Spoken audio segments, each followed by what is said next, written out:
안녕하세요. 우리가 매일 보는 아주 사소한 물건이 때로는 역사를 바꾸는 엄청난 힘을 갖기도 합니다. 예를 들면 바로 이 모자 같은 거요. 아니, 모자 하나가 어떻게 제국을 세운다는 걸까요? 좀 황당하게 들리시죠? 그런데 말이죠. 이 질문에 대한 답이 바로 지금부터 우리가 살펴볼 류큐 왕국의 아주 놀라운 역사 속에 숨어 있습니다. 자, 무대는 바로 류큐 왕국입니다. 지금의 오키나와죠.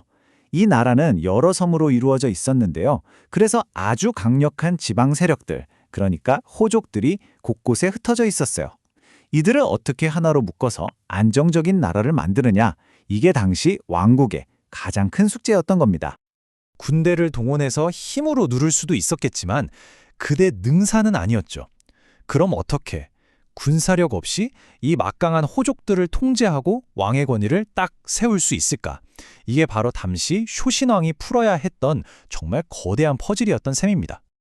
바로 이때 역사의 무대에 한 인물이 등장합니다. 제2쇼시 왕조의 3대 국왕, 쇼신왕. 이 사람은요, 칼이나 창 같은 무력의 힘이 아니라 눈에 보이는 상징이 가진 엄청난 힘을 꿰뚫어본 정말 비범한 통치자였습니다. 자, 여기 연대표를 한번 보세요. 왕위에 오르고 나서 바로 시행한 게 아니에요. 1509년에 비녀 제도를, 그리고 1524년에 모자 제도를 확립하죠. 그러니까 이런 복식 규정은 그냥 자, 오늘부터 이렇게 입어 하고 즉흥적으로 만든 게 아니라는 거죠. 무기를 다 걷어들이는 정책이랑 맞물려서 수십 년에 걸쳐 아주 치밀하게 계획된 거대한 장기 전략이었던 겁니다. 이게 바로 오늘 이야기의 핵심입니다. 이건 그냥 패션이 아니었어요. 이건 기능이었던 거죠. 권력을 모든 사람이 눈으로 볼 수 있게 만드는 아주 정교하고 강력한 정치적 도구, 사회 전체를 디자인하려는 의도적인 행위였다는 겁니다. 그렇다면 쇼신왕은 구체적으로 어떻게 이 보이는 계급을 만들어냈을까요? 그 비밀을 풀어줄 두 가지 핵심 도구가 있습니다. 바로 하치마치, 그리고 칸자시입니다. 하나씩 자세히 들여다보죠. 자, 첫 번째는 하치마치입니다. 쉽게 말해서 정부 관료들이 쓰던 공식 모자인데요. 이 모자의 목적은 아주 단순하고 명확했습니다. 딱 보면 저 사람이 나보다 높구나 낮구나 하고 정분의 서열을 그냥 한눈에 논쟁의 여지 없이 딱 알게 만드는 거였죠. 이 표를 보시면 진짜 재밌어요. 보라색이 제일 높고 노란색, 빨간색, 파란색 순으로 내려가죠. 그러니까 그냥 모자 색깔만 쓱 봐도 저 사람의 직급이 뭔지 바로 알 수 있었던 거예요. 궁정에서 처음 보는 사람이라도 굳이 직급이 어떻게 되세요? 물어볼 필요가 없는 거죠. 그냥 색깔이 모든 걸 말해주니까요. 자, 두 번째 도구는 바로 칸자시, 그러니까 비녀입니다. 이게 또 기가 막혀요. 방금 본 하치마 가치가 회사에서의 직급 같은 거였다면 이 칸자시는 그 사람의 집안, 즉 더 넓은 의미의 사회적 계급을 보여주는 장치였습니다. 보시면 비녀의 재료가 곧 그 사람의 출신을 말해주는 거죠. 왕족이나 최고 귀족은 금, 상류층 관료는 은, 그리고 그 안에는 노쇠나 나무.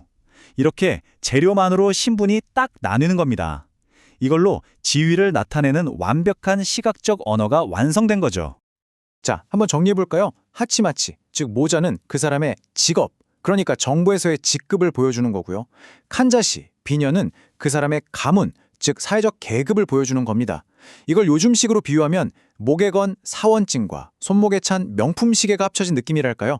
이 두 가지만 보면 그 사람의 모든 정보가 한눈에 파악되는 거죠.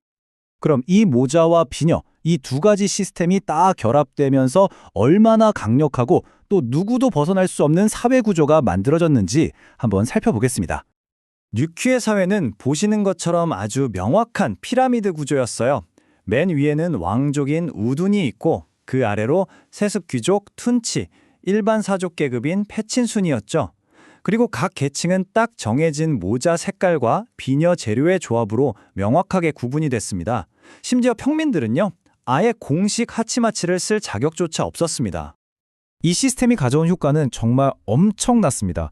누가 누구에게 고개를 숙여야 하는지, 누가 누구의 말을 들어야 하는지 이런 사회적 상호작용에서 모호함이 완전히 사라졌죠.